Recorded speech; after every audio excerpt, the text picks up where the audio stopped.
Hello বন্ধুরা, আমি আজকে এসে গেছি আবার স্বর্ণালীর সংসারে। আমি স্বর্ণালী, তোমাদের সবাইকে স্বাগতম আমার চ্যানেলে। আমি কিছুটা রান্না করে নিয়েছি, আর বাকি এই মাছ ভাজাটা, মাছের ঝালটা হবে, এটা করব। কিছুটা রান্না করে নিয়েছি, যেমন ঘরে আছে, আমি তোমাদেরকে আবার দেখাবো। আমি এখন এই মুহূর্তে রান্না করছি বলে দেখাতে পারছি না, তোমাদেরকে দেখাবো। আমি এই যেমন বাটা মাছটা ভেজে নিয়েছি, এটা ঝাল হবে। আর এই নদীর মোরলা মাছ, এটা হচ্ছে কিছুটা ঝাল করব, কিছুটা ভাজা থাকবে। আর ডিমের অমলেট করে নিয়েছি, যে মাছ খাবে না সে ডিমের অমলেট খাবে। আমার ভিডিও তোমাদের কেমন লাগছে আমাকে জানিও। আমি জানি তোমাদের ভালোবাসা, তোমাদের আশীর্বাদ আমার সাথে আছে। তোমরা এভাবেই আমার পাশে থেকো, আর আমার ভুল ভ্রান্তিগুলো তোমরা অবশ্যই জানিও আমাকে। দেখো বন্ধুরা, মাছের ঝালটা, বাটা মাছের ঝালটা আমি বানিয়ে নিয়েছি।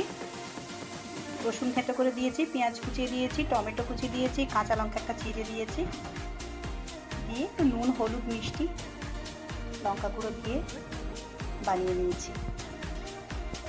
দেখো বন্ধুরা, আমি পেঁপে, আলু, টমেটো দিয়ে একটা তরকারি করেছি, সর্ষে পোস্ত বাটা দিয়ে, ডিমের অমলেট, আর পোচ করে রেখেছি।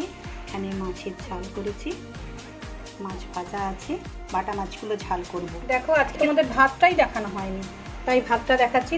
দুধেশ্বর চালের ভাত, যেমন প্রত্যেকদিন আগে করে নিই, আজকেও আমি আগে করে নিয়েছি। এটা ওটা কাজ করতে করতে, সংসারের কাজ করতে করতে না, আর দেখানো হয় না, ভুলে যাই সব। ক্ষমা করে দিও, ক্ষমা চেয়ে নিচ্ছি তোমাদের কাছে। তাহলে আজকে এখানে ভিডিও রাখছি।